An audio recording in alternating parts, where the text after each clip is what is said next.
நடிகர் ஸ்ரீகாந்திடம் சென்னை போதைப்பொருள் தடுப்பு நுண்ணறிவு பிரிவு போலீசார் விசாரணை நடத்தி வருகின்றனர். என்ன நடந்தது? போதைப்பொருள் தடுப்பு பிரிவினரால் விசாரிக்கப்பட காரணம் என்ன? விசாரணை வளையத்திற்குள் நடிகர் எப்படி வந்தார்? பார்க்கலாம்.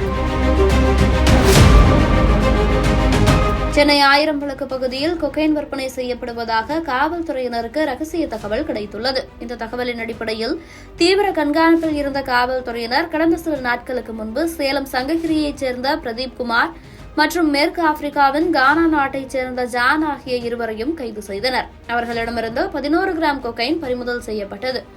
இதில் பிரதீப் குமார் என்பவர் சமீபத்தில் காவல்துறையினரால் கைது செய்யப்பட்டு சிறையில் அடைக்கப்பட்டு பின் அதிமுகவிலிருந்து விடுவிக்கப்பட்ட பிரசாந்த் என்பவரின் நண்பர் என்பது தெரியவந்துள்ளது.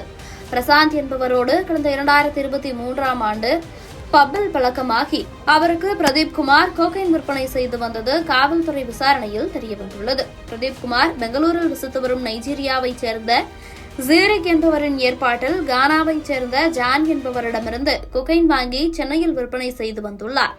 கைது செய்யப்பட்டுள்ள பிரதீப் குமார் மற்றும் மேற்கு ஆப்பிரிக்கா நாட்டைச் சேர்ந்த ஜான் ஆகிய இருவரிடமும் ஆயிரம்விளக்கு காவல்துறையினர் விசாரணை மேற்கொண்டு வருகின்றனர்.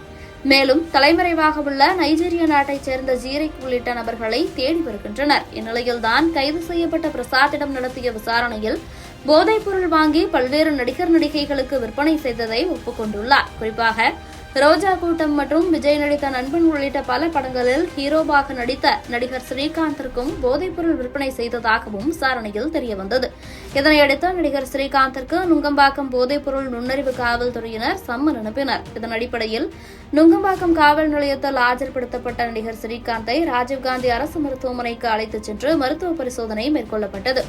மருத்துவ பரிசோதனை முடிவடைந்த நிலையில் மீண்டும் நுங்கம்பாக்கம் காவல் நிலையத்தில் நடிகர் ஸ்ரீகாந்தை அழைத்து வந்து திருவல்லிக்கேணி துணை ஆணையர் ஜெயச்சந்திரன் விசாரணை நடத்தி வருகிறார்.